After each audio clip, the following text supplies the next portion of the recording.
Legenda pesugihan ikan mas kancra di Situ Talaga. Sebelum lanjut, bagi kamu yang belum subscribe, silahkan klik tombol subscribe dan nyalakan loncengnya supaya tidak ketinggalan dengan cerita-cerita legenda pesugihan selanjutnya. Di sebuah telaga sunyi yang berada di tengah hutan lebat, jauh dari pemukiman warga, tersimpan kisah lama yang hingga kini masih dibisikkan orang-orang tua. Telaga itu dikenal sebagai tempat angker. Airnya tenang, namun di dasarnya konon dihuni makhluk gaib penjaga kekayaan alam. Konon, di masa lampau hiduplah seorang pemuda sederhana bernama Arya. Ia gemar memancing di telaga tersebut untuk menyambung hidup.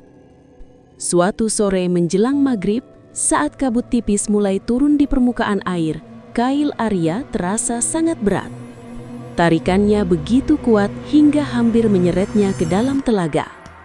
Dengan sekuat tenaga, Arya menarik kailnya. Betapa terkejutnya ia saat melihat seekor ikan mas kancra sebesar bantal orang dewasa menggelepar di tepi telaga. Sisiknya berkilau keemasan, matanya tajam seolah menatap penuh arti. Arya merasa takut. Ikan sebesar itu tidak wajar. Namun, karena iba, ia tidak jadi membunuhnya.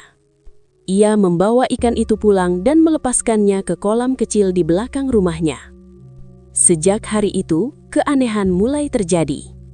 Setiap kali Arya pulang dari memancing atau bekerja, rumahnya selalu dalam keadaan bersih. Lantai disapu, pakaian tercuci, dan di atas meja selalu tersedia makanan hangat. Padahal, Arya tinggal seorang diri. Awalnya, ia mengira ada tetangga yang iba padanya. Namun hari demi hari, kejadian itu terus berulang. Hingga suatu malam, Arya pura-pura pergi dan bersembunyi di balik jendela. Tepat tengah malam, terdengar suara gemericik air dari kolam belakang rumahnya. Arya mengintip, dan jantungnya hampir berhenti berdetak.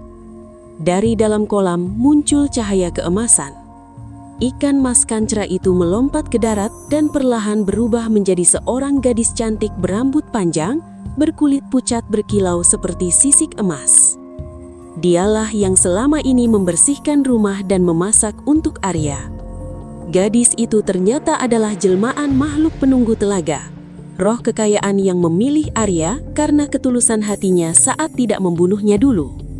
Sejak rahasia itu terbongkar, gadis jelmaan ikan kancra tidak marah. Ia justru tersenyum dan berkata bahwa ia ingin membalas kebaikan Arya. Setiap malam Jumat Kliwon, sisik emasnya rontok satu persatu dan berubah menjadi emas murni. Tak butuh waktu lama, Arya yang dulunya miskin kini menjadi orang kaya.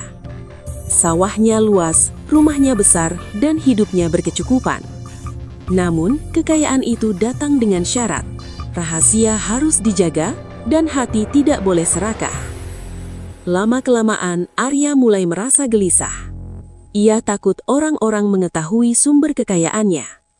Ia juga takut kehilangan gadis jelmaan ikan itu jika melanggar janji.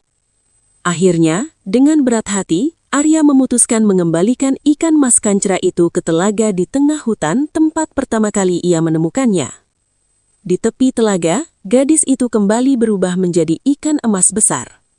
Sebelum menyelam, ia berpesan, "Selama hatimu tetap bersih, rezekimu tidak akan terputus. Tapi jika kau serakah, telaga ini akan menagih kembali apa yang pernah diberikannya." Ikan itu pun menghilang ke dasar telaga. Sejak saat itu, telaga tersebut dipercaya sebagai tempat pesugihan ikan mas kancra. Konon, bagi siapa yang menemukan ikan emas penjaga telaga dan memperlakukannya dengan tulus, kekayaan bisa datang tanpa diduga. Namun, jika niatnya serakah dan ingin menguasai kekayaan gaib secara paksa, air telaga akan berubah keruh dan orang itu tak pernah kembali dari hutan. Begitulah kisah pesugihan ikan mas kancra di telaga danau tengah hutan. Antara ketulusan, kekayaan, dan godaan hati manusia. Nantikan terus cerita-cerita legenda pesugihan selanjutnya.